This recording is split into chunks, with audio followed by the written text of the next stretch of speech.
Halo sahabatku. Selamat datang kembali di channel Cerita Momo. Apa jadinya jika ketulusan hati dibalas dengan penghinaan yang menyakitkan?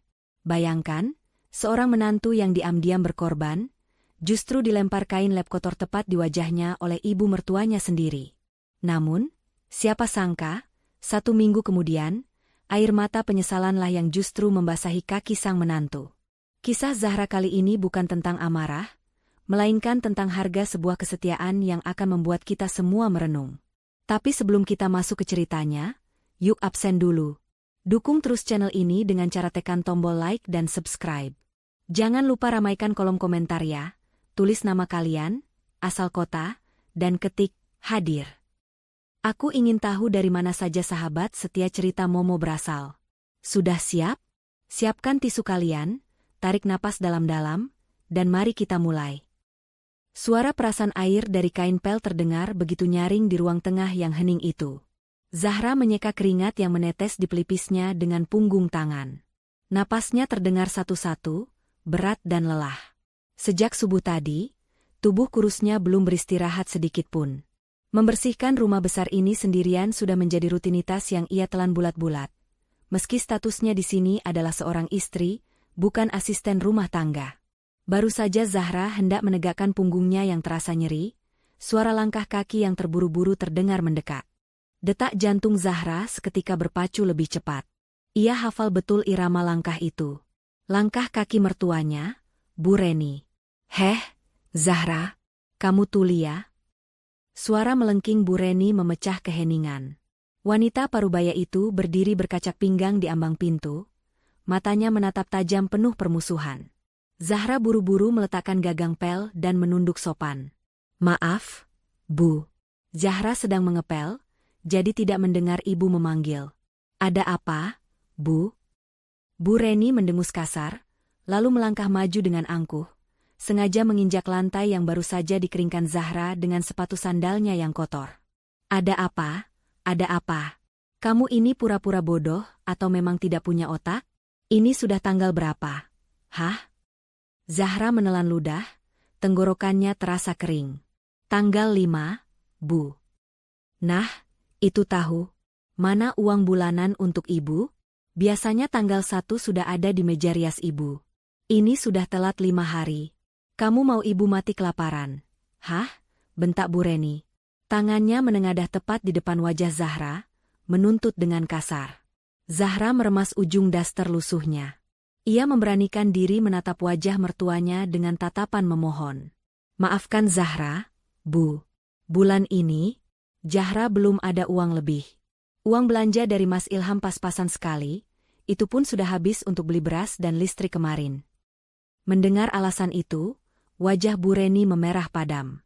Amarahnya meledak seketika. Tanpa aba-aba, tangannya menyambar kain lap basah dan kotor yang ada di dalam ember pel di dekat kaki Zahra. "Dasar menantu tidak tahu diri. Alasan saja kerjamu." Plak. Zahra terkesiap. Waktu seakan berhenti berputar. Kain lap yang basah, kotor, dan berbau air comberan itu mendarat telak di wajahnya. Air keruh menetes dari hidung dan pipinya, membasahi kerudung instan yang ia kenakan. Rasa perih bukan berasal dari hantaman kain itu, melainkan dari harga dirinya yang dikoyak-koyak begitu rupa. Bu Reni tertawa sinis melihat menantunya yang mematung dengan kain lap menempel di wajah sejenak sebelum jatuh ke lantai. "Rasakan itu. Itu pantas untuk menantu pelit sepertimu. Menantu macam apa kau ini, tak pernah memberiku uang. Lihat menantu Bu Siska, tiap bulan kasih tas branded, kasih uang jutaan. Lah kamu, beliin bedak ibu saja tidak mampu." Zahra tidak menjawab. Ia hanya memejamkan mata, membiarkan air kotor itu bercampur dengan air matanya yang mulai meleleh. Hatinya perih, tapi bibirnya terkunci rapat. Di sudut ruangan, duduk di sofa empuk sambil mengangkat kaki, Ilham, suami Zahra, hanya melirik sekilas kejadian itu. Ia melihat jelas bagaimana ibunya melempar kain kotor ke wajah istrinya. Namun, bukannya membela, Ilham justru kembali menatap layar ponselnya, seolah-olah Zahra hanyalah orang asing yang tidak penting. "Mas."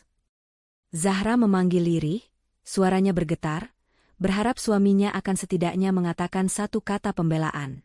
Ah, berisik banget sih, gumam Ilham tanpa menoleh. Lagian kamu sih, Ra, kalau ibu minta uang itu ya dikasih. Jangan bikin ribut rumah terus. Aku lagi pusing mikirin bisnis nih. Jawaban Ilham bagaikan petir di siang bolong bagi Zahra. Lebih menyakitkan daripada lemparan kain lap tadi. Suaminya, imam yang seharusnya melindunginya, justru membenarkan perbuatan keji ibunya. Bu Reni semakin merasa di atas angin melihat anaknya tidak membela istrinya. Ia menendang ember pel hingga airnya tumpah membasahi lantai yang sudah Zahra bersihkan dengan susah payah. Dengar itu kata suamimu. Jangan bisanya cuma numpang hidup di sini. Kalau minggu depan kamu tidak kasih uang 5 juta ke ibu, jangan harap kamu bisa tidur nyenyak di rumah ini. Minggir. Bu Reni melengos pergi sambil menyenggol bahu Zahra dengan kasar hingga Zahra hampir terjungkal. Ruangan itu kembali hening, menyisakan suara tetesan air kotor dari daster Zahra ke lantai. Ilham pun beranjak pergi ke kamarnya tanpa sedikit pun menatap istrinya yang masih berdiri gemetar. Perlahan, Zahra membungkuk. Tangan kurusnya yang kasar memungut kain lap kotor yang tadi menghantam wajahnya. Ia genggam erat kain itu di dadanya. Baunya apek, kotor, dan menjijikkan. Tapi bagi Zahra, kain ini akan menjadi saksi bisu. Saksi atas kesabarannya yang diinjak-injak hari ini. Ya Allah! Bisik Zahra lirih, suaranya pecah dalam isak tangis yang tertahan. Kuatkan aku demi rumah tangga ini. Ia menyeka wajahnya yang basah dengan ujung lengan baju. Meski dihina sehina-hinanya, Zahra tidak membalas dengan amarah. Ia hanya menyimpan luka itu dalam-dalam. Sebuah luka yang kelak akan membuka mata semua orang tentang siapa sebenarnya yang mulia dan siapa yang hina. Malam itu, jarum jam di dinding seakan bergerak begitu lambat. Di sudut kamar sempit di bagian belakang rumah yang lembab, suara mesin jahit tua menderu pelan, beradu dengan suara jangkrik di luar sana. Zahra masih terjaga, matanya yang sembab dan merah memicing menatap benang yang mulai kusut. Jemarinya yang kasar dengan cekatan memperbaiki jahitan pada sebuah kebaya pesanan orang. Hanya inilah satu-satunya cara Zahra bertahan hidup tanpa harus mengemis pada suaminya. Menjadi penjahit panggilan yang ia kerjakan sembunyi-sembunyi saat malam hari, ketika Bu Reni sudah terlelap dalam mimpi indahnya. Kata-kata mertuanya tadi siang masih terngiang jelas, bagaikan kaset rusak yang diputar berulang-ulang di kepalanya. 5 juta. Kalau tidak, jangan harap tidur nyenyak. Zahra menghela napas panjang, dadanya terasa sesak. Sebenarnya, Zahra memiliki uang tabungan hasil menjahit selama setahun terakhir. Jumlahnya lumayan, cukup untuk memenuhi permintaan gila Bu Reni. Namun, 3 hari yang lalu, uang itu ludes tak bersisa. Dek, Mas butuh modal tambahan. Bisnis Mas lagi seret. Kalau nggak disuntik dana sekarang, kita bisa bangkrut. Begitu kata Ilham waktu itu, dengan wajah memelas yang membuat hati Zahra luluh. Tanpa pikir panjang, Zahra menyerahkan seluruh tabungannya demi bakti pada suami. Ilham berjanji akan mengembalikannya berlipat ganda dalam seminggu. Tapi hasilnya, Ilham justru diam saja saat ibunya menghina Zahra karena tidak memberi uang. Pagi menjelang, sinar matahari menerobos celah ventilasi kamar mandi. Zahra sedang memilah pakaian kotor Ilham sebelum dimasukkan ke mesin cuci. Aroma parfum wanita samar-samar tercium dari kemeja kerja suaminya yang dipakai kemarin. Hati Zahra berdesir curiga, namun ia menepisnya cepat-cepat. Mungkin itu bau parfum klien. Pikirnya mencoba berhusnuzan.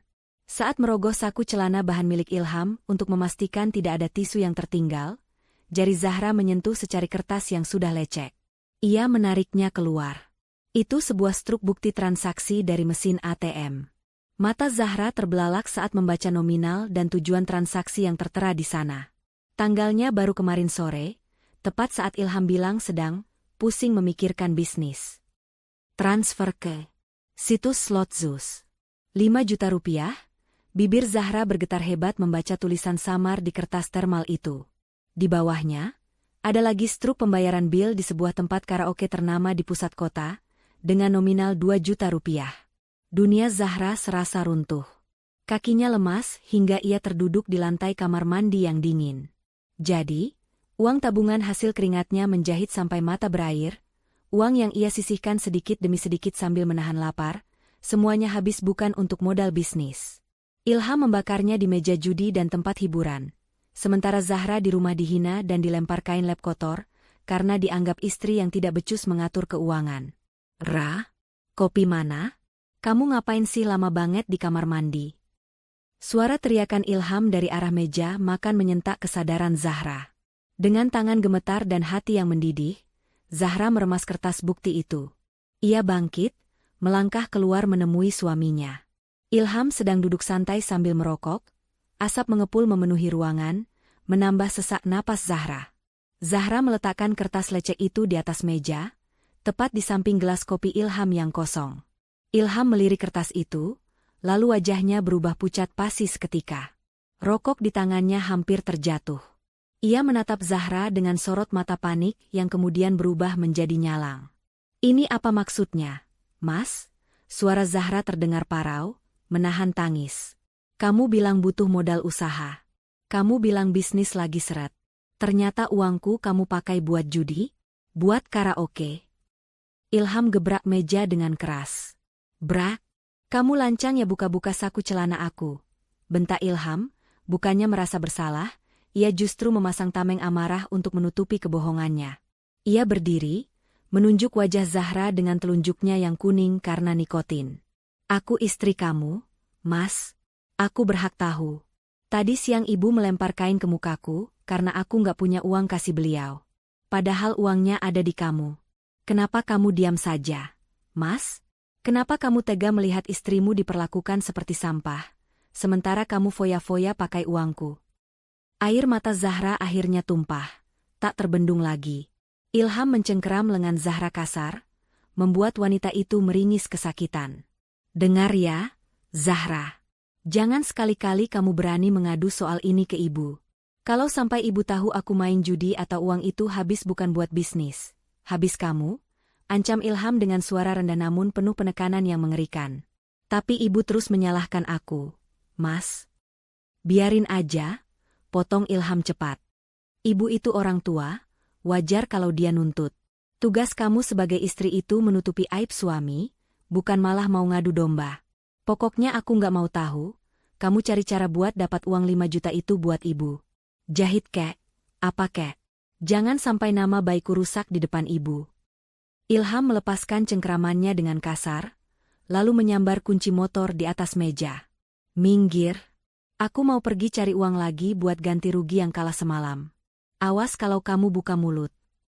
Ilham pergi begitu saja, meninggalkan Zahra yang terpaku di ruang tengah. Suara motor Ilham menderu menjauh, membawa pergi sisa-sisa kepercayaan Zahra pada laki-laki yang dulu berjanji akan membahagiakannya itu. Zahra menatap pintu depan yang terbuka. Hatinya bukan lagi sekadar retak, tapi sudah hancur berkeping-keping. Ternyata, musuhnya bukan hanya mertua yang galak, tapi juga suami yang pandai bersandiwara. Zahra mengusap air matanya kasar.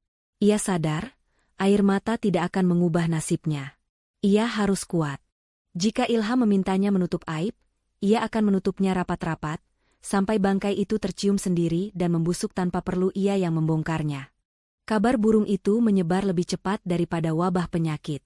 Pagi itu, di tukang sayur keliling yang biasa mangkal di ujung komplek perumahan, suara Bu Reni terdengar paling lantang, mengalahkan riuh rendah tawar-menawar harga cabai.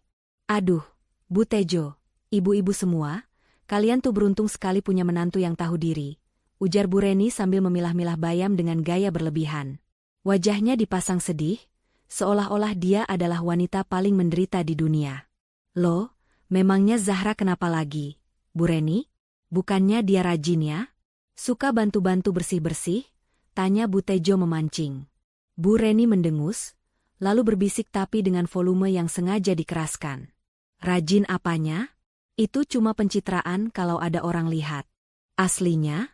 Ampun deh. Pelitnya minta ampun. Bayangkan ya, anak saya, Ilham, itu kan bisnisnya lancar, uangnya banyak. Tiap bulan Ilham itu kasih jatah besar buat saya lewat istrinya. Tapi apa? Sama si Zahra uangnya ditilep. Saya cuma dikasih remah-remah. Minta buat beli obat saja susahnya setengah mati.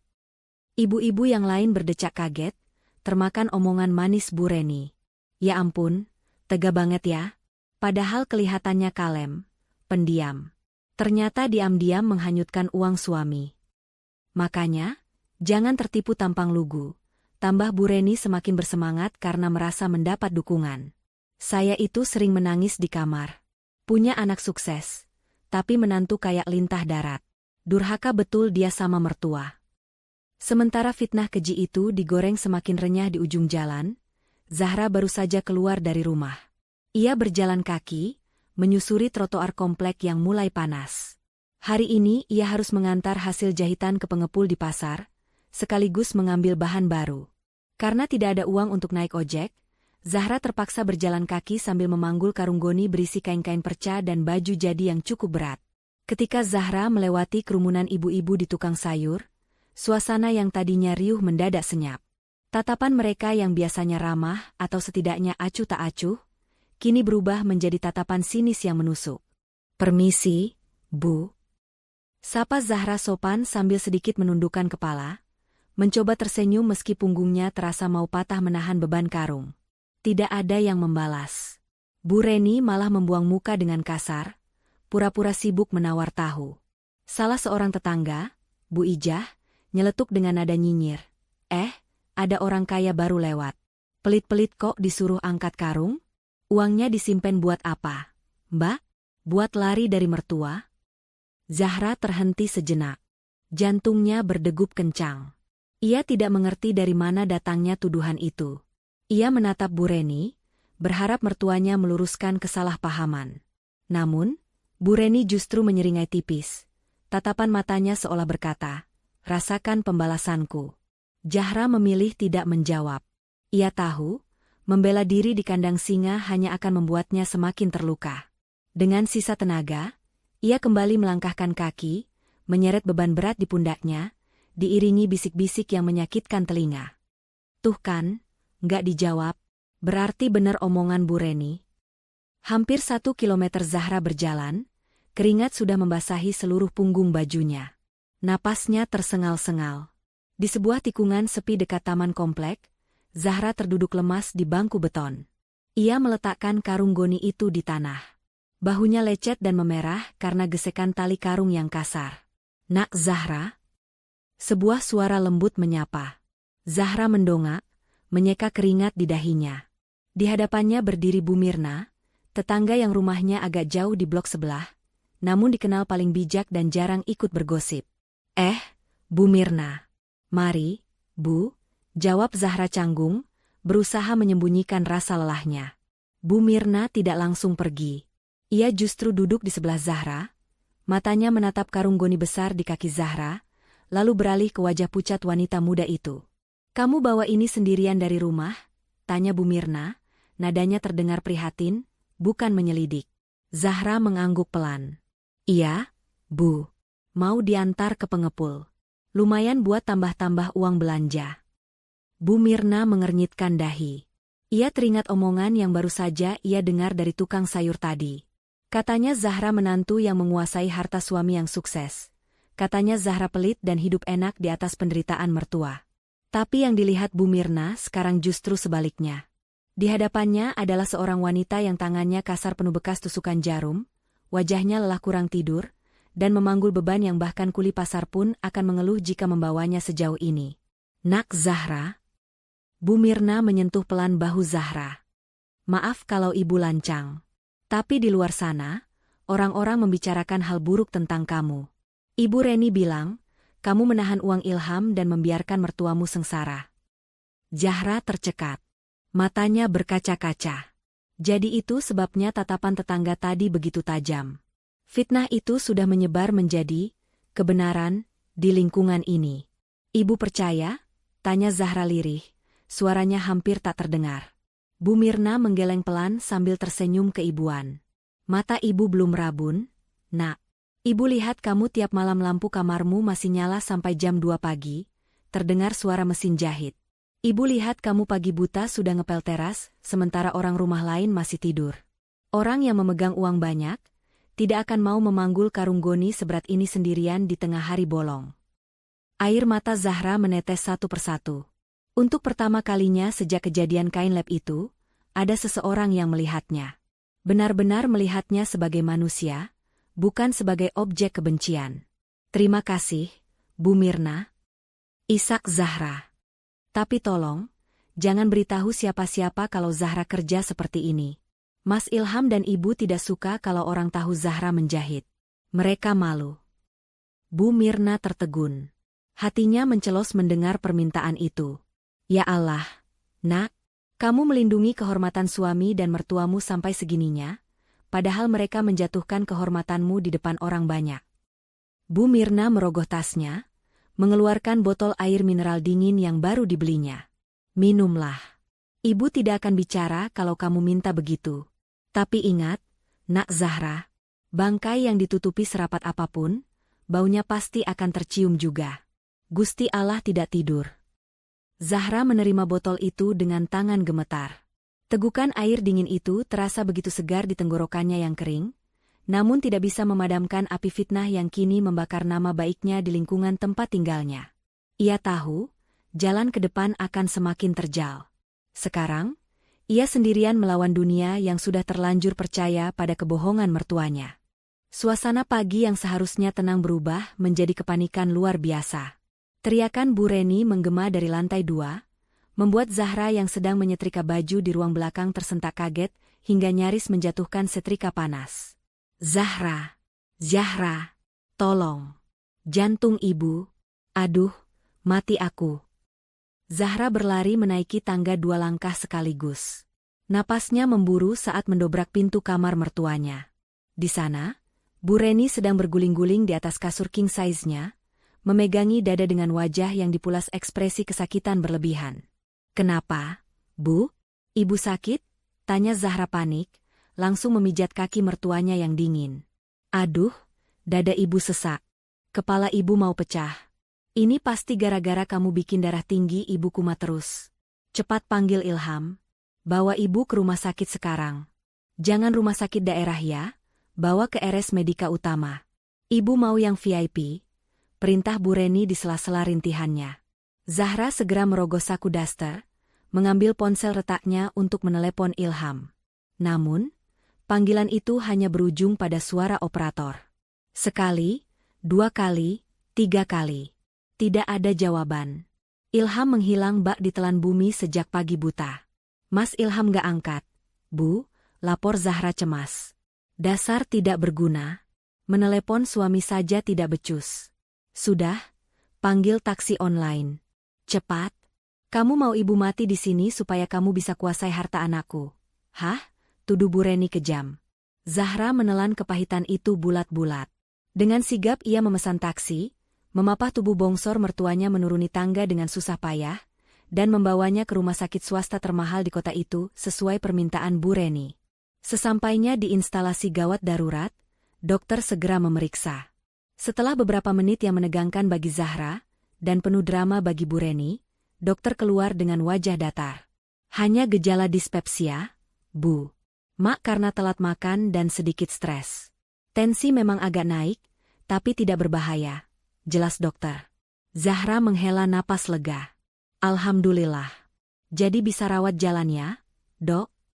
Mendengar itu, Bu Reni langsung bangkit dari brankar. Matanya melotot tajam. Apa? Rawat jalan? Enak saja. Saya ini pusing 7 keliling. Saya mau dirawat inap. Masukkan saya ke kamar VIP yang ada sofa bednya dan kulkas sendiri. Saya tidak mau pulang ke rumah yang sumpek itu. Dokter tampak bingung, menatap Zahra meminta persetujuan. Zahra menggigit bibir bawahnya. Biaya kamar VIP di sini per malamnya sama dengan biaya makan Zahra selama 2 bulan. Bu, kalau rawat inap biasa saja bagaimana? Kelas 1 juga sudah bagus kok. AC dan... Heh, miskin. Potong Bu Reni keras, membuat beberapa perawat dan pasien lain menoleh. Jangan samakan standar hidupmu dengan saya. Anak saya itu pengusaha sukses. Ilham pasti marah kalau tahu ibunya ditaruh di bangsal kayak ikan pindang. Masukkan VIP, titik.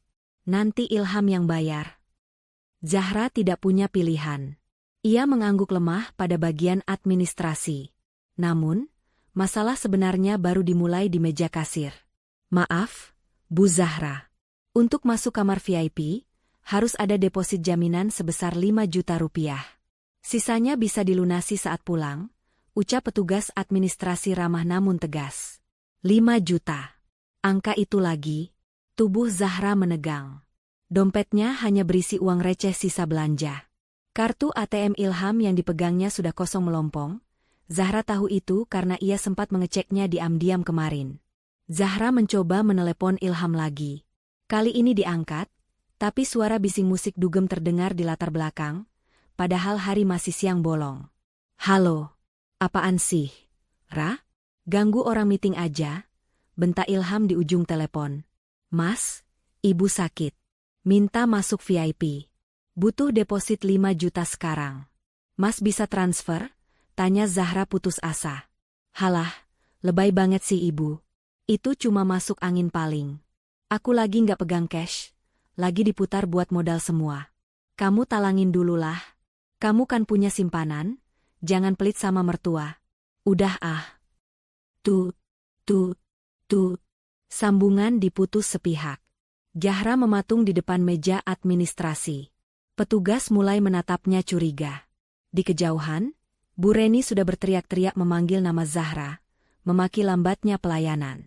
Zahra meraba jari manis tangan kanannya. Di sana melingkar sebuah cincin emas polos seberat 5 gram. Itu bukan cincin pemberian Ilham. Cincin kawin dari Ilham sudah lama dijual Ilham sendiri dengan alasan kepepet. Cincin yang melekat di jari Zahra ini adalah satu-satunya peninggalan almarhumah ibunya. Harta terakhir yang Zahra miliki di dunia ini, benda yang selalu ia elus saat ia merindukan ibunya. Air mata menggenang di pelupuk mata Zahra. Ia menatap cincin itu dengan tatapan perpisahan. Mbak, tolong tunggu sebentar ya. Saya cari uangnya dulu. Ibu saya jangan dipindah dulu, pinta Zahra pada petugas. Zahra berlari keluar rumah sakit. Di seberang jalan, ada toko emas kecil. Dengan langkah berat, ia menyeberang. 10 menit kemudian, Zahra kembali ke meja administrasi dengan wajah sembab dan jari manis yang kini kosong. Ada bekas garis putih melingkar di kulit jarinya, jejak cincin yang telah bertahun-tahun menemaninya. Ia meletakkan segepok uang tunai di meja. Ini, Mbak, 5 juta rupiah. Tolong segera masukkan ibu saya ke kamar. Sore harinya, Bu Reni sudah berbaring nyaman di ranjang empuk kamar VIP yang dingin dan wangi. TV layar datar menyala menampilkan acara gosip. Makanan mewah tersaji di meja. Bu Reni tampak segar bugar, tidak terlihat sakit sedikitpun. Ia sedang sibuk menelepon temannya, Pamer. Iya Jeng, ini saya di VIP Medika Utama. Biasalah, Ilham itu loh, anak saya. Katanya nggak tega kalau ibunya sakit sedikit, langsung disuruh masuk kamar paling mahal. Memang anak berbakti dia tuh. Zahra duduk di pojok ruangan, di kursi kecil yang keras, jauh dari sofa empuk. Ia menatap jari manisnya yang hampa. Hatinya perih mendengar pujian Bu Reni untuk Ilham. Pujian yang dibeli dengan cincin warisan ibu Zahra. Bu Reni menutup telepon, lalu melirik sinis ke arah Zahra. Heh, kamu ngelamun aja. Kupasin jeruk ini buat ibu. Untung Ilham sigap transfer uangnya. Coba kalau nungguin kamu, bisa mati berdiri ibu di lobi. Zahra mengambil jeruk itu, mengupasnya perlahan. Ia tidak membantah. Tidak ada gunanya mengatakan bahwa uang itu hasil menjual kenangan terakhirnya. Biarlah Allah yang mencatat. Hari ini, Zahra belajar bahwa kesabaran bukan berarti tidak merasa sakit, melainkan kemampuan untuk tetap diam meski hati menjerit pilu, demi sebuah kewajiban yang ia junjung tinggi. Namun Zahra juga sadar, pengorbanannya ini adalah batas akhir. Tidak ada lagi harta yang bisa ia jual. Jika badai datang lagi, ia benar-benar tidak punya apa-apa lagi untuk dijadikan tameng. Suasana di rumah mewah bercat putih itu tampak lebih ramai dari biasanya. Tepat 1 minggu setelah kejadian kain lab yang menyakitkan itu, dan 3 hari setelah Bu Reni pulang dari liburan VIP-nya di rumah sakit, ia memutuskan menggelar acara syukuran kecil-kecilan. Tentu saja, tujuannya bukan murni bersyukur, melainkan untuk memamerkan kesembuhannya dan menegaskan status sosialnya kepada tetangga yang sempat mendengar gosip miring. Di ruang tamu, Bu Reni duduk bak ratu dikelilingi beberapa ibu-ibu pengajian komplek. Ia mengenakan gamis sutra barunya yang berkilauan, Sementara Zahra sibuk hilir mudik dari dapur membawa nampan berisi kue-kue mahal yang dipesan catering, lagi-lagi dibayar menggunakan uang sisa penjualan cincin Zahra yang diakui Ilham sebagai uangnya. Ya begitulah, Jeng, celoteh Bu Reni dengan dagu terangkat. Anak saya, Ilham, memang terlalu sayang sama ibunya. Kemarin sakit sedikit saja langsung dibokingkan kamar VIP. Fasilitasnya nomor 1. Katanya, uang bisa dicari, tapi kesehatan ibu nomor 1. Duh, saya sampai terharu. Ibu-ibu lain mengangguk-angguk, antara kagum dan bosan mendengar bualan yang sama untuk ke-10 kalinya.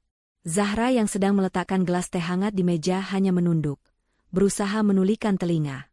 Ngomong-ngomong, Ilham mana, Bu? Kok enggak kelihatan? Tanya Bu Tejo. Oh, biasa. Sibuk di ruang kerjanya. Biasalah, CEO muda, banyak telepon bisnis dari luar negeri. Dia bilang mau mengurus proyek miliaran hari ini, jawab Bu Reni bangga. Padahal, Zahra tahu persis Ilham sedang mengurung diri di kamar bukan untuk bekerja, melainkan bersembunyi. Sejak pagi, wajah suaminya pucat pasi, gelisah, dan terus-menerus mengintip keluar jendela setiap kali ada suara motor lewat. Tiba-tiba, suara deru mesin mobil yang bising terdengar berhenti tepat di depan pagar rumah. Bukan hanya 1, tapi 3 mobil sekaligus. Suara bantingan pintu mobil yang keras membuat obrolan di ruang tamu terhenti seketika. Wah, mungkin rekan bisnis Ilham datang bawa hadiah lagi, seru Bu Reni antusias. Ia segera bangkit, merapikan jilbabnya, dan berjalan menuju pintu utama dengan senyum lebar yang sudah disiapkan. Biar ibu yang sambut. Zahra, kamu ke belakang sana, jangan bikin malu di depan tamu penting. Zahra mundur perlahan ke arah penyekat ruangan. Namun, perasaannya tidak enak. Jantungnya berdebar kencang, firasat buruk yang selama ini menggantung di udara seakan siap meledak. Saat Bu Reni membuka pintu lebar-lebar, senyum di wajahnya seketika membeku. Yang berdiri di teras bukanlah rekan bisnis berdasi membawa parsel buah, melainkan 4 orang pria berbadan tegap dengan seragam polisi, didampingi 2 orang pria berpakaian preman dengan wajah garang dan membawa map tebal. Selamat siang. Apakah benar ini kediaman saudara Ilham Prasetya? Tanya salah satu polisi dengan nada tegas dan dingin. Wajah Bu Reni pucat pasi, bibirnya gemetar. Benar, Pak. Tapi, ada apa ya? Anak saya pejabat perusahaan, jangan sembarangan. Kami membawa surat perintah penangkapan untuk saudara Ilham atas dugaan penipuan investasi bodong, penggelapan dana nasabah, dan keterlibatan dalam sindikat judi online ilegal. Potong polisi itu tanpa basa-basi. Bagaikan disambar petir di siang bolong, lutut Bu Reni goyah. Ia berpegangan pada kusen pintu agar tidak ambruk. Tamu-tamu di ruang tamu mulai kasak-kusuk, beberapa berdiri ketakutan. Tidak mungkin. Bapak pasti salah orang. Anak saya pengusaha sukses. Dia kaya raya, jerit Bu Reni histeris, suaranya melengking memecah ketegangan. Minggir, Bu. Salah satu pria berpakaian preman, yang ternyata adalah debt collector, menerobos masuk dengan kasar. Ilham, keluar lu, jangan ngumpet kayak tikus. Keributan itu memancing Ilham keluar dari kamarnya. Namun, saat melihat seragam coklat di ruang tamu, nyali Ilham ciut seketika. Ia mencoba berlari menuju pintu belakang melewati dapur. Itu dia. Tangkap, teriak polisi. 2 petugas dengan sigap mengejar. Hanya dalam hitungan detik, terdengar suara gaduh barang jatuh, diikuti teriakan Ilham yang minta ampun. Ampun, Pak, saya bisa jelaskan. Jangan borgol saya, Pak, sakit. Zahra menyaksikan dengan mata kepala sendiri bagaimana suaminya, laki-laki yang selama ini sok berkuasa dan membiarkannya dihina, diseret paksa dari dapur seperti seorang kriminal kelas teri. Tangan Ilham diborgol ke belakang, wajahnya basah oleh keringat dingin dan air mata ketakutan. Ilham, apa-apaan ini, nak? Bilang sama mereka kalau mereka salah. Bu Reni berlari mengejar, menarik-narik seragam polisi yang memegangi anaknya. Lepaskan anak saya, dia orang terhormat. Ilham menunduk, tidak berani menatap ibunya. Maaf, Bu, maaf. Hanya itu yang keluar dari mulutnya. Pria debt collector tadi maju, membanting map merah yang ia bawa ke meja kaca ruang tamu hingga retak. Terhormat apanya? Anak ibu ini penipu ulung. Dia sudah menipu ratusan orang dengan investasi palsu. Dan asal ibu tahu, sertifikat rumah ini sudah dia jaminkan ke bos saya untuk bayar hutang judi slot 2 bulan lalu. Dan sekarang sudah jatuh tempo. Apa? Mata Bu Reni membelalak sempurna, bola matanya nyaris keluar. Napasnya tercekat di tenggorokan. Rumah ini dijaminkan?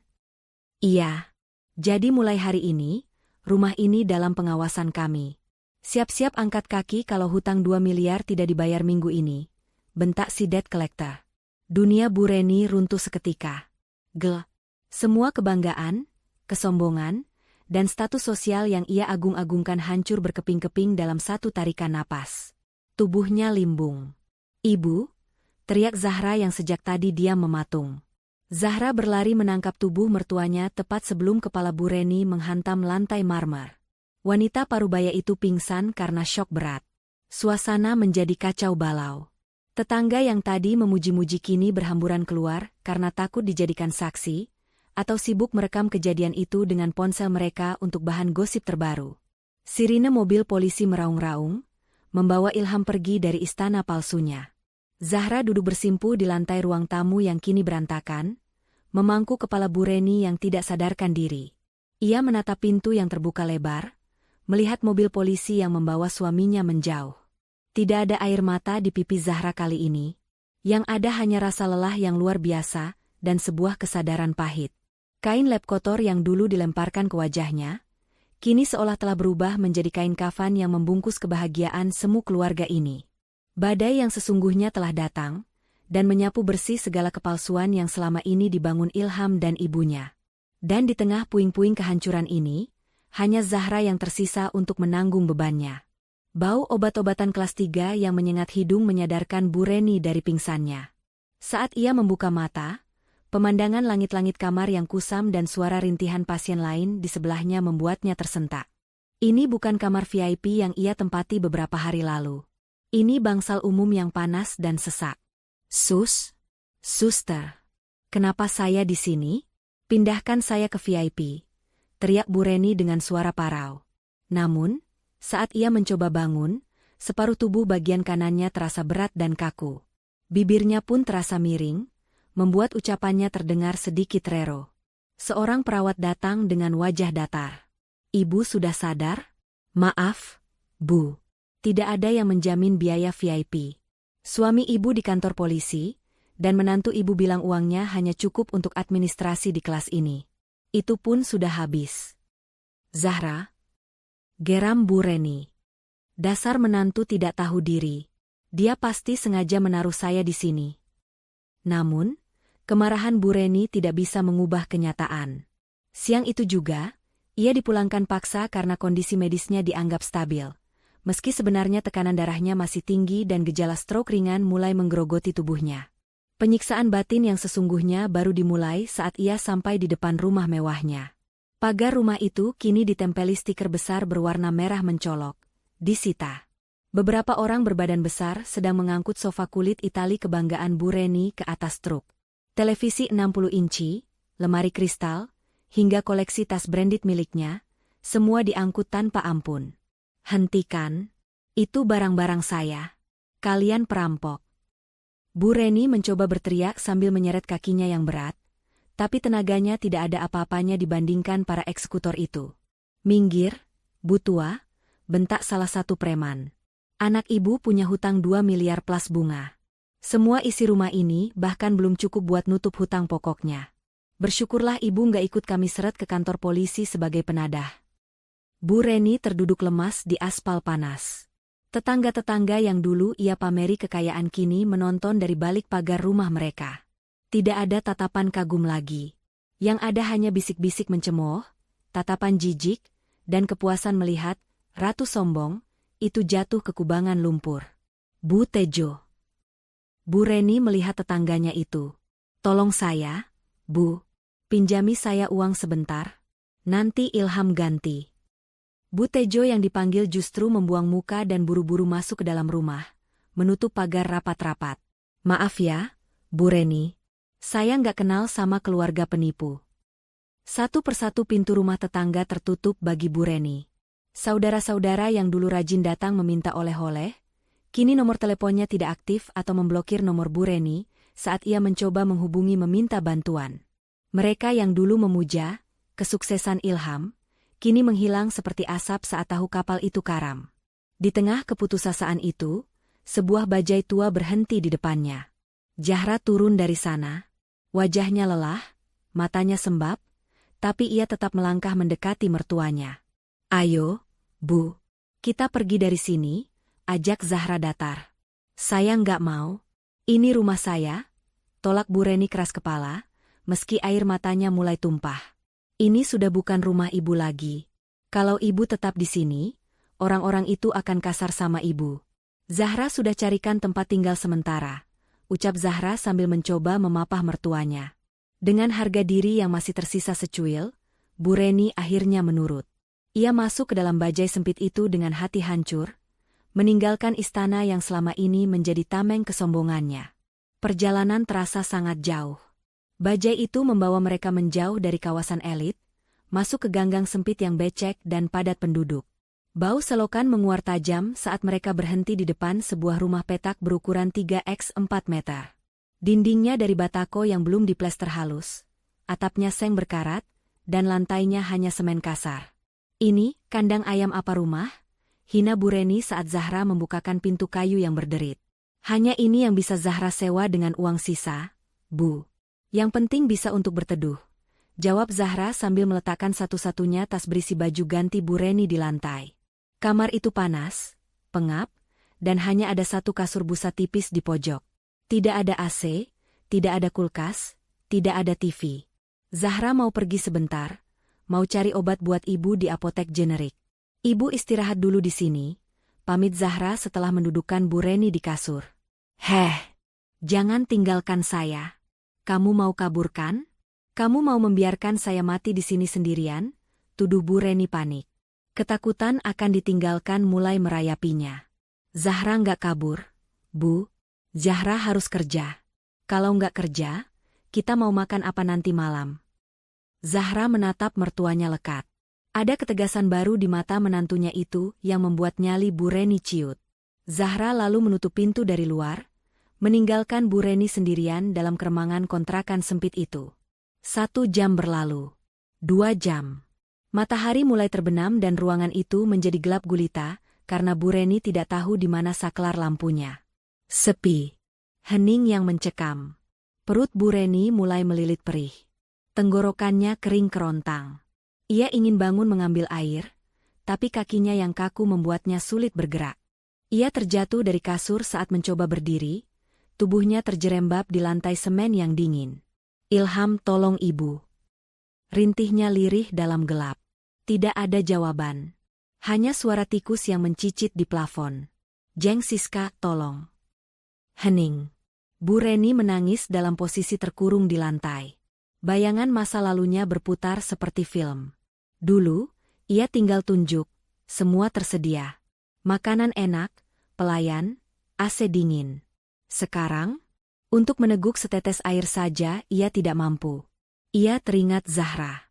Menantu yang sering ia sebut, pembantu, miskin, dan beban. Di mana Zahra? Apakah benar Zahra sudah meninggalkannya? "Ya Tuhan, apa ini karma buat saya?" batin Bu Reni menjerit. Rasa haus semakin menyiksa. Tubuhnya yang separuh lumpuh terasa sakit semua. Di lantai yang dingin dan kotor itu, sang ratu yang dulu angkuh kini tak lebih dari seorang wanita tua yang tak berdaya, terbuang, dan dilupakan oleh dunia yang dulu ia banggakan. Ia baru menyadari, tanpa uang dan status anaknya, ia ternyata nol besar. Tidak ada yang peduli padanya. Benar-benar tidak ada.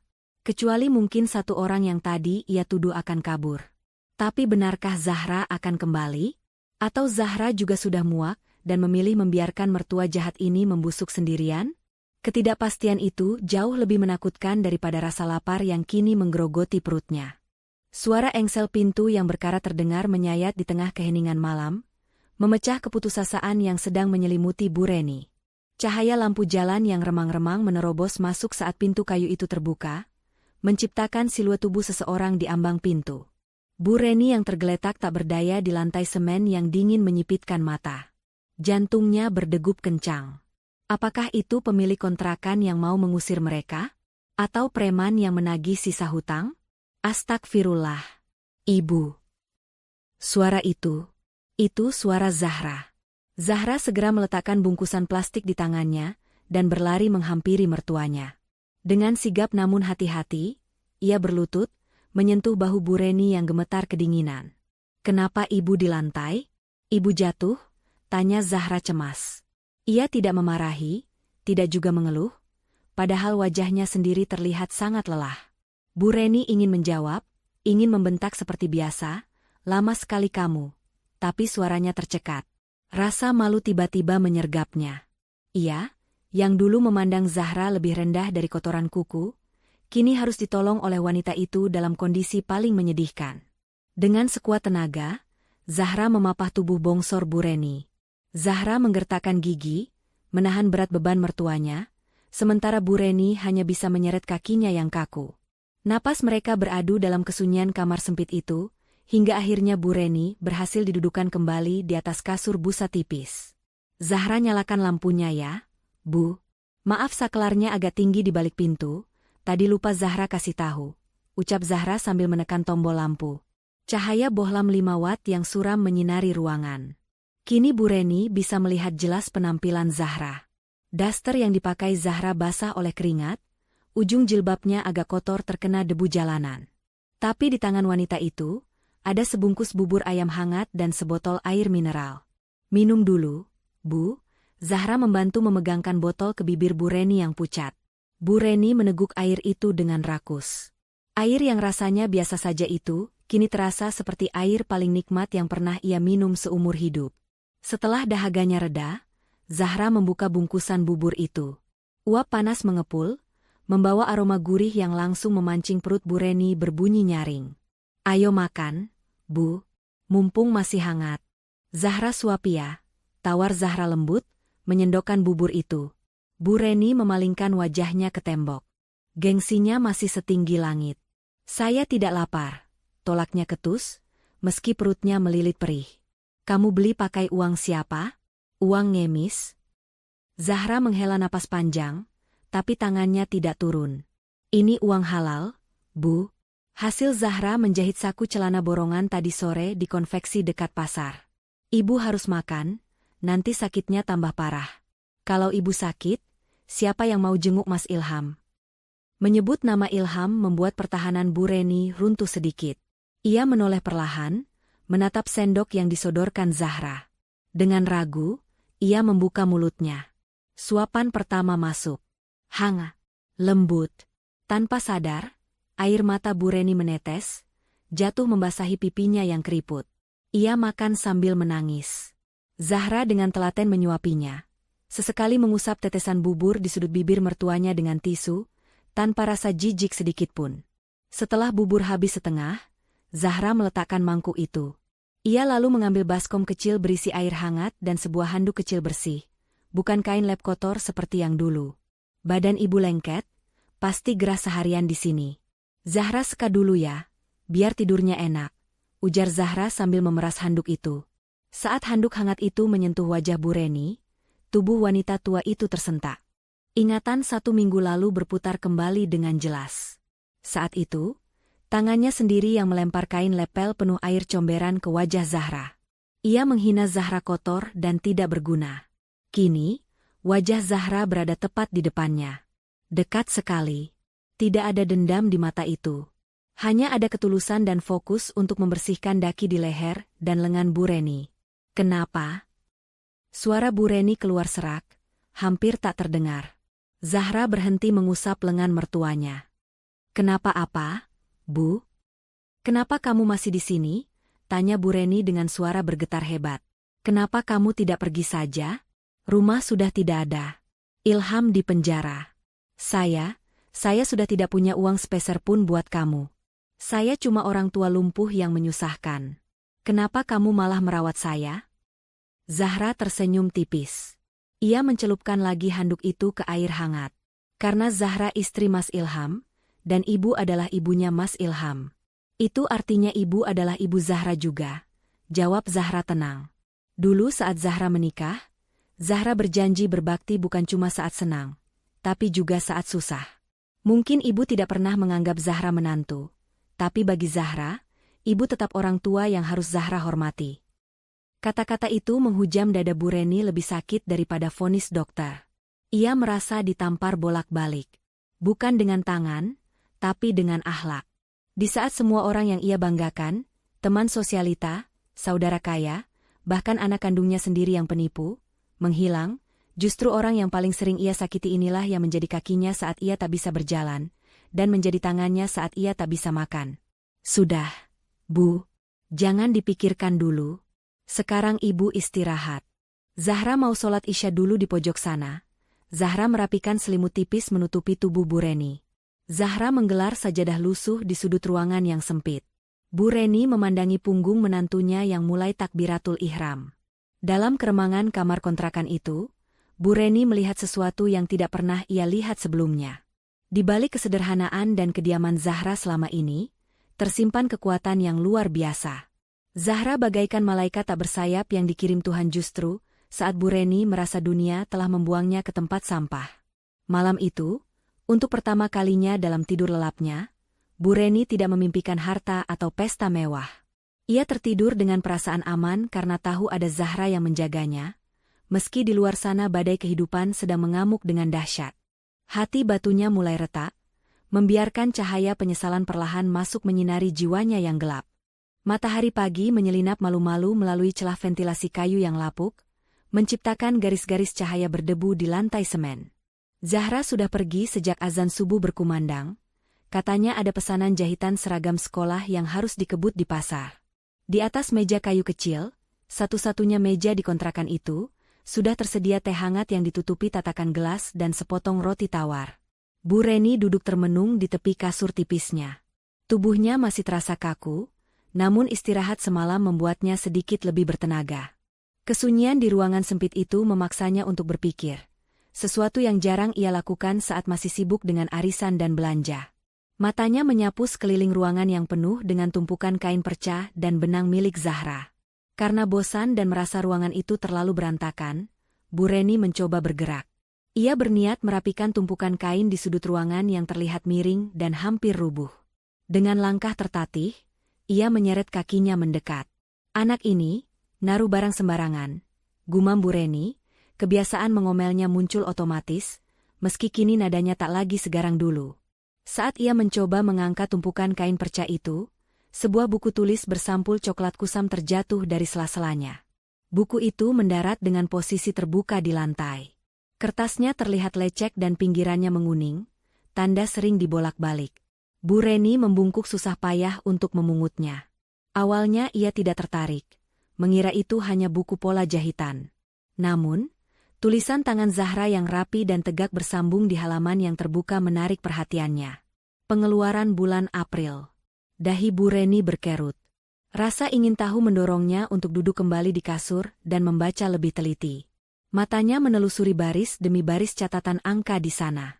5 April, pemasukan jahit lembur 3 hari, Rp800.000. Pengeluaran, bayar tunggakan listrik rumah ibu. Mas Ilham bilang uangnya kepakai Rp1.500.000, ambil dari tabungan. Jantung Bu Reni berdegup kencang. Listrik? Bukannya Ilham bilang dia yang membayar tagihan listrik bulan itu karena bisnisnya sedang untung besar? Kenapa di sini tertulis Zahra yang menalangi? Tangan Bu Reni gemetar saat membalik halaman berikutnya. 20 Mei, uang saku ibu untuk arisan sosialita, Rp2 juta.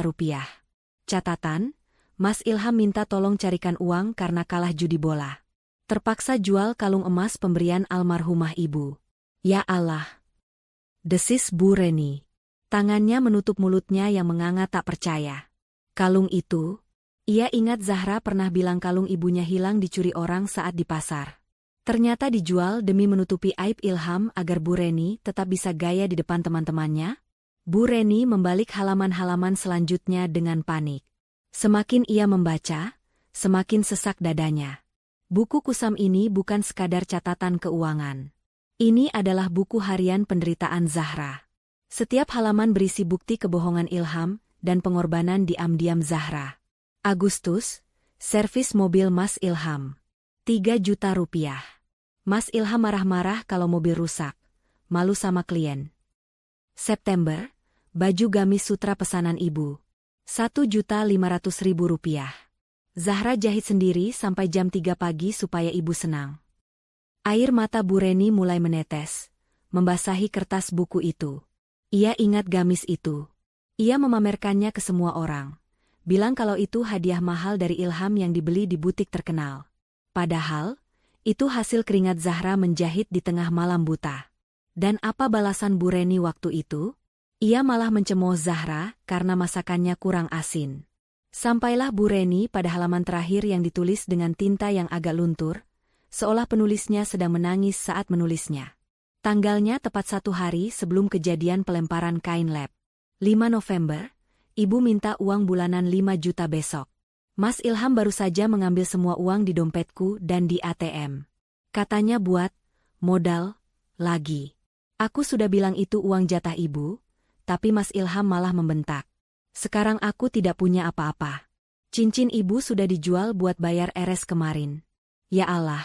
Besok aku harus bilang apa sama ibu? Ibu pasti marah. Kuatkan aku, ya Allah. Biarlah aku yang dimarahi, asalkan ibu tidak tahu kelakuan anak kesayangannya. Brooke. Buku itu terlepas dari genggaman Bu Reni. Pertahanan jiwanya runtuh seketika. Ternyata, selama ini ia buta. Ia telah memuja bangkai yang ia anggap emas, dan membuang berlian ke tempat sampah. Kemewahan yang ia nikmati, rasa hormat yang ia banggakan, obat-obatan mahal yang ia minum, semuanya berasal dari tetesan keringat dan air mata menantu yang ia sebut pembantu. Ilham, anak kebanggaannya, hanyalah benalu yang bersembunyi di balik punggung istrinya yang rapuh. Dan Zahra? Zahra menanggung semua beban itu sendirian, menelan semua hinaan Bu Reni bulat-bulat, demi menjaga nama baik suami dan kebahagiaan mertuanya. Zahra, rintih Bu Reni. Suaranya pecah menjadi tangisan yang menyayat hati. Maafkan ibu, nak, ya Allah, ampunilah dosa hamba. Bu Reni memeluk buku catatan itu erat-erat ke dadanya, seolah memeluk tubuh Zahra. Rasa bersalah menghujam jantungnya lebih sakit daripada serangan jantung manapun. Bayangan saat ia melempar kain lap kotor ke wajah Zahra berputar kembali, kini terasa seperti ia sedang melempar kotoran ke wajahnya sendiri. Betapa hinanya ia. Betapa sucinya hati Zahra. Di tengah isak tangis yang mengguncang tubuh rentanya, pintu depan terbuka. Zahra masuk dengan wajah lelah, menenteng kantong plastik berisi sayuran layu sisa pasar. Melihat mertuanya menangis histeris di lantai sambil memeluk buku catatannya, mata Zahra membelalak. Kantong belanjaannya terjatuh. Ibu. Kenapa, Bu? Ada yang sakit? Zahra berlari, langsung bersimpuh memeluk kaki mertuanya. Bu Reni tidak menjawab. Ia hanya menatap wajah Zahra dengan pandangan yang kabur oleh air mata. Tangan keriputnya terangkat gemetar, bukan untuk memukul, tapi untuk menyentuh pipi Zahra yang tirus. Nah, bisik Bu Reni parau. Kenapa kamu tidak pernah bilang? Kenapa kamu diam saja ibu hina? Padahal nyawa ibu ada di tanganmu. Zahra terdiam, melirik buku yang dipeluk Bu Reni. Ia mengerti sekarang. Rahasianya sudah terbongkar. Zahra menunduk, menggenggam tangan mertuanya. Karena kebahagiaan ibu adalah kewajiban Zahra. Kalau ibu tahu yang sebenarnya, hati ibu akan hancur. Zahra nggak mau lihat ibu sakit. Mendengar itu, tangis Bu Reni meledak semakin keras. Ia menarik tubuh Zahra ke dalam pelukannya. Erat, sangat erat. Untuk pertama kalinya dalam sejarah pernikahan Zahra, dinding keangkuhan itu hancur tak bersisa. Di dalam kontrakan sempit itu, dua wanita berbeda generasi itu menangis bersama, meleburkan luka masa lalu dengan air mata kebenaran yang baru saja terungkap. Suara roda kursi roda berdecit pelan menyusuri lorong panjang yang berbau karbol dan lembab itu. Zahra mendorong kursi roda pinjaman yang diduduki Bu Reni dengan langkah pelan namun pasti. Di sekeliling mereka, tembok-tembok tinggi berwarna abu-abu kusam seolah menghimpit dada, menciptakan suasana mencekam yang membuat siapapun ingin segera berbalik arah dan lari. Ini adalah kunjungan pertama mereka ke lembaga pemasyarakatan, lapas, tempat Ilham ditahan sementara menunggu sidang. Bu Reni meremas tangannya sendiri di atas pangkuan. Wajahnya pucat, matanya menatap nanar ke arah pintu besi di ujung lorong. Seminggu yang lalu, ia masih memimpikan liburan ke Eropa. Hari ini, ia berlibur ke penjara untuk melihat anak kebanggaannya. "Ibu siap?" bisik Zahra lembut saat mereka berhenti di depan ruang kunjungan. Bu Reni mengangguk lemah, meski bibirnya gemetar. "Buka pintunya, Zahra. Ibu harus lihat dia." Petugas membuka pintu besi berat itu. Di dalam ruangan yang disekat oleh kaca tebal dan deretan kursi besi, Ilham sudah menunggu. Pemandangan itu bagaikan hantaman palu godam bagi Bu Reni. Ilham yang dulu selalu tampil klimis dengan setelan jas mahal, rambut tertata rapi, dan jam tangan emas melingkar di pergelangan, kini nyaris tak dikenali. Rambutnya dicukur habis hingga botak. Tubuhnya kurus kering, wajahnya kusam dan dipenuhi bintik-bintik merah bekas gigitan nyamuk. Ia mengenakan rompi oranye tahanan yang kedodoran. Melihat ibunya datang, mata Ilham berbinar. Bukan binar rindu, melainkan binar harapan akan jalan keluar instan. "Bu, Ibu." Ilham setengah berdiri, tapi tangannya terhalang borgol yang dikaitkan ke meja. "Syukur alhamdulillah ibu datang." "Bu, tolong Ilham, Bu." Di sini mengerikan. Makanannya basi, tidurnya di lantai dingin, Ilham dipukuli tahanan lain. "Ibu harus keluarkan Ilham sekarang." Zahra memarkir kursi roda Bu Reni tepat di hadapan Ilham. Bu Reni tidak langsung menjawab. Ia menatap lekat-lekat wajah putranya. Wajah yang selama ini ia manjakan, ia banggakan, dan ia lindungi dari segala kesulitan. "Bu, kenapa diam saja? Mana pengacaranya? Ibu pasti bawa uang jaminan kan?" "Zahra, kamu bawa sertifikat rumah kan? Jual saja rumah itu, yang penting Mas keluar." Cerocos Ilham panik, matanya liar menatap Zahra dengan penuh tuntutan. "Rumah sudah disita, Mas," jawab Zahra datar. Suaranya tenang, namun tegas. "Semua aset, mobil, perhiasan, semuanya habis untuk bayar hutang judimu yang miliaran itu. Itu pun masih kurang." Wajah Ilham berubah garang.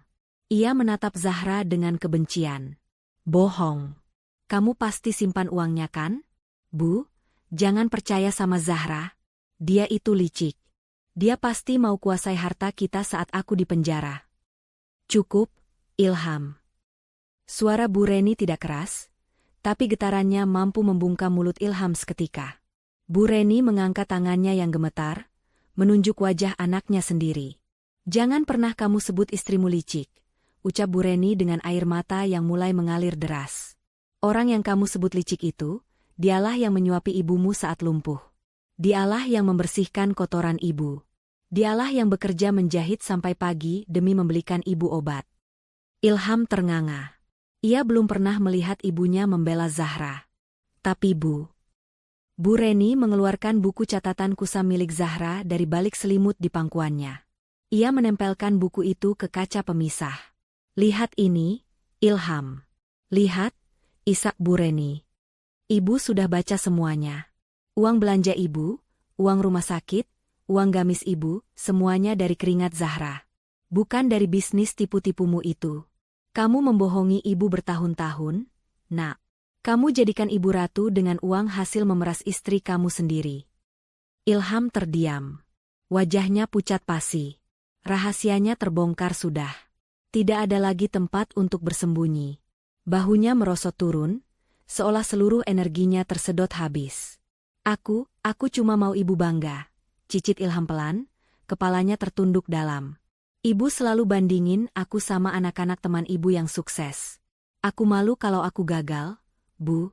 Aku main judi karena ingin cepat kaya, biar bisa beliin ibu ini itu, biar ibu nggak marah. Dan dengan cara itu kamu menghancurkan kita semua," potong Bu Reni pilu. "Kamu bukan bikin ibu bangga, Ilham. Kamu bikin ibu buta. Ibu buta karena uang harammu, sampai ibu tidak bisa melihat berlian yang ada di sampingmu ini."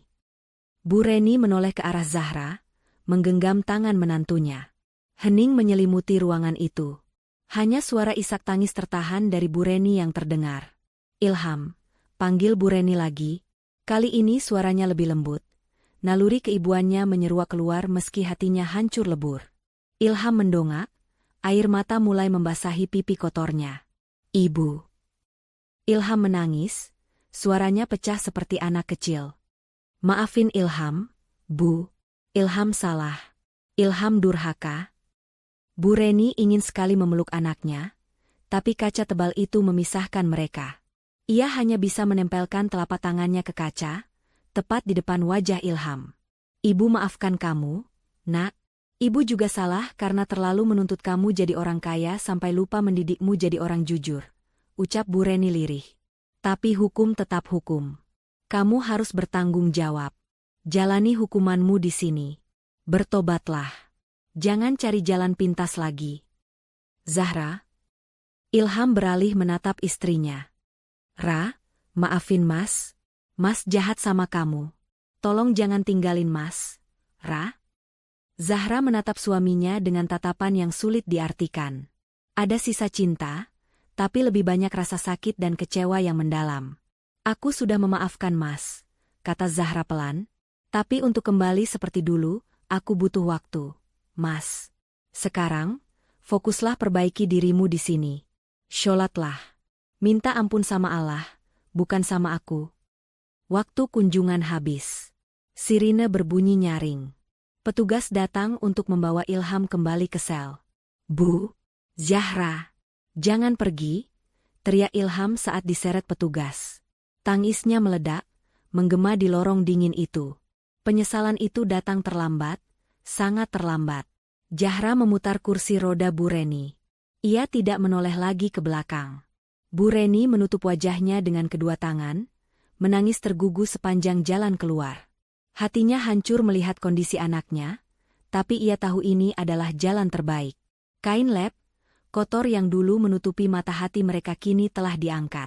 Kenyataan memang pahit, tapi setidaknya, kini tidak ada lagi kebohongan di antara mereka. Mereka keluar dari gedung penjara itu menuju cahaya matahari yang menyengat. Langit terlihat cerah, kontras dengan hati mereka yang mendung. Namun, di balik mendung itu, ada kelegaan yang luar biasa. Beban kepalsuan yang selama ini dipikul Zahra dan Bu Reni akhirnya runtuh. Kini, hanya tersisa puing-puing yang harus mereka tata kembali. Perlahan-lahan, dimulai dari nol. Matahari sore yang kemerahan menyinari teras rumah kontrakan sempit itu, ketika Zahra dan Bu Reni tiba kembali dari penjara. Suasana hening, namun bukan keheningan yang mencekam seperti malam-malam sebelumnya. Kali ini, keheningan itu terasa lebih ringan, seolah beban ribuan ton baru saja diangkat dari pundak mereka berdua. Zahra membantu Bu Reni turun dari taksi online, lalu memapahnya masuk ke dalam kamar. Tubuh Bu Reni masih lemah, namun sorot matanya yang dulu angkuh kini telah redup, berganti dengan pandangan sendu penuh penyesalan. Sesampainya di tepi kasur busa, Bu Reni tidak langsung duduk. Ia menahan tangan Zahra yang hendak beranjak mengambil air minum. Zahra, tunggu, suara Bu Reni terdengar parau. Zahra berbalik, menatap mertuanya dengan lembut. Iya, Bu, Ibu mau makan? Atau mau ke kamar mandi? Bu Reni menggeleng pelan. Dengan sisa tenaga yang dimilikinya, wanita parubaya itu memaksakan kakinya yang gemetar untuk menekuk. Perlahan, ia menurunkan tubuhnya ke lantai semen yang dingin. Zahra terbelalak kaget. Ibu mau apa? Lantainya kotor. Bu? Zahra bergegas hendak mengangkat tubuh mertuanya, namun Bu Reni menolaknya. Ia tetap memaksakan diri hingga kedua lututnya menyentuh lantai, tepat di hadapan kaki Zahra. Kepala Bu Reni menunduk dalam, bahunya terguncang hebat. Bu, jangan begini. Suara Zahra tercekat. Biarkan Ibu, Nak, isak Bu Reni, air matanya menetes jatuh ke punggung kaki Zahra. Biarkan Ibu bersujud di kaki kamu. Ini adalah tempat yang pantas untuk ibu yang buta hati seperti saya. Ibu. Zahra ikut berlutut, mencoba mensejajarkan posisinya, air mata mulai menggenang di pelupuk matanya. Bu Reni mengangkat wajahnya yang basah oleh air mata. Tatapannya penuh luka yang mendalam. Ingat kain lap itu, Zahra? Kain lap kotor yang ibu lempar ke wajahmu seminggu yang lalu? Seharusnya kain itu ibu pakai untuk menampar wajah ibu sendiri. Ibu menghinamu miskin, padahal kamulah yang paling kaya hatinya. Ibu menghinamu tak berguna, padahal kamulah satu-satunya tongkat saat ibu lumpuh. Tangis Bu Reni pecah semakin keras, menggema di ruangan sempit itu. Maafkan ibu, Zahra. Maafkan ibu yang sudah menzalimi kamu. Ibu malu. Ibu malu sekali sama Allah, sama kamu. Bu Reni hendak mencium kaki Zahra, namun dengan cepat Zahra menahan bahu mertuanya. Ia menarik tubuh ringkih itu ke dalam pelukannya. Erat, sangat erat. Seolah ingin menyalurkan seluruh kekuatan yang ia miliki kepada wanita tua yang rapuh ini. Sudah, Bu.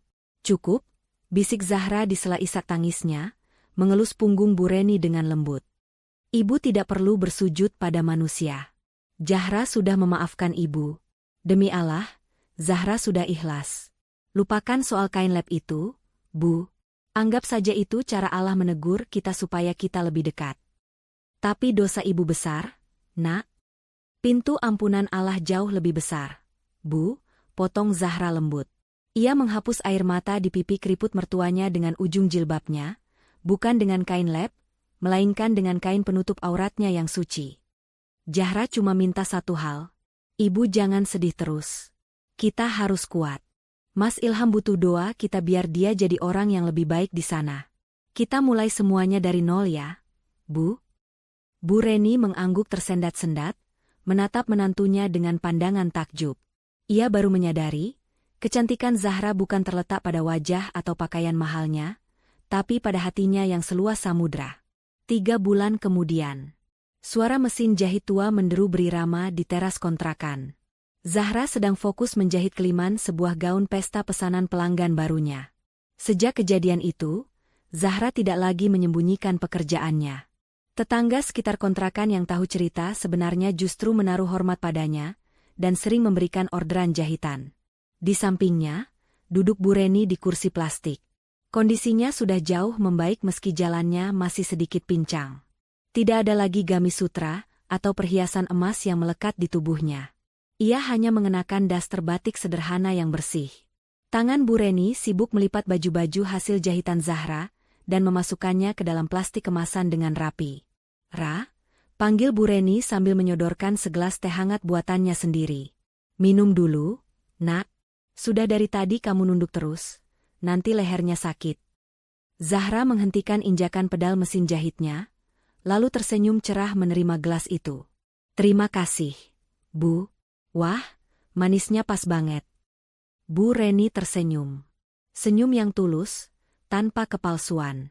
Nanti uang hasil jahitan ini, kita tabung separuh ya. Siapa tahu bulan depan kita bisa bawakan makanan enak buat Ilham di penjara. Kasihan dia kemarin bilang kangen masakan rumah. Zahra mengangguk mantap. Iya, Bu. Insya Allah, kalau rezeki lancar, kita juga bisa mulai nyicil hutang ke tetangga lama pelan-pelan. Sore itu, di teras rumah yang sangat sederhana, jauh dari kemewahan masa lalu, tercipta sebuah kebahagiaan yang nyata. Tidak ada lagi kepura-puraan, tidak ada lagi tuntutan gengsi, dan tidak ada lagi penghinaan. Kain lap kotor yang dulu menjadi simbol kehinaan, kini telah terkubur bersama masa lalu yang kelam. Digantikan oleh benang-benang kasih sayang yang dirajut ulang oleh Zahra dan Bu Reni, menyatukan kepingan hati yang sempat hancur menjadi sebuah ikatan keluarga yang tak akan terpisahkan oleh badai apapun lagi. Mereka memang kehilangan harta, tapi mereka menemukan kembali sesuatu yang jauh lebih berharga. Hati nurani dan kehangatan keluarga yang sesungguhnya. Tamat. Pesan moral. Jangan pernah menilai seseorang dari apa yang ia miliki, tapi nilailah dari apa yang ia beri saat engkau tak punya apa-apa. Harta bisa lenyap dalam sekejap mata, namun ketulusan hati dan kesabaran adalah kekayaan abadi yang akan menyelamatkanmu di saat dunia berpaling darimu.